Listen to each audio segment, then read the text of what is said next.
Welcome everyone to another edition of Game Music Appreciation Theater. And on this edition it's Kabuki Quantum Fighter, brought to us by Hal and Human Entertainment. Kabuki Quantum Fighter is a relatively unknown action platformer for the NES that has a lot of similarities to more popular action platformers such as Ninja Gaiden and the original Sunsoft Batman title. Kabuki Quantum Fighter also happens to be a pretty strange title. The storyline is overall pretty weird, and one of the weapons in the game ends up being your own character's hair. The soundtrack that goes along with Kabuki Quantum Fighter has an upbeat, techno/rock feel to it. The soundtrack was composed by Masasaki Hashimoto and Takahiro Rakuda, who also teamed up together to do the soundtrack for the Adventures of Gilligan's Island game. So now we're going to listen to my 5 favorite tracks for Kabuki Quantum Fighter for the NES, starting with the song you hear in round number 2.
Next up in our look at the soundtrack of Kabuki Quantum Fighter for the NES is the song you hear in stage number 5.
Our fourth selection from the soundtrack of Kabuki Quantum Fighter is the song you hear in the ending.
Our fourth selection from the soundtrack of Kabuki Quantum Fighter is the song you hear in stage number 1.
Our final selection from the soundtrack of Kabuki Quantum Fighter is the song you hear in stage number 3.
Kabuki Quantum Fighter may have been a pretty unknown title back in the NES era, but it was still a pretty solid action platformer.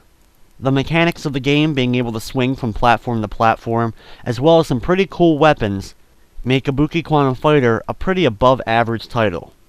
Now I'd like to thank you for watching this Game Music Appreciation Theater for Kabuki Quantum Fighter on the NES, and of course, I hope you enjoyed.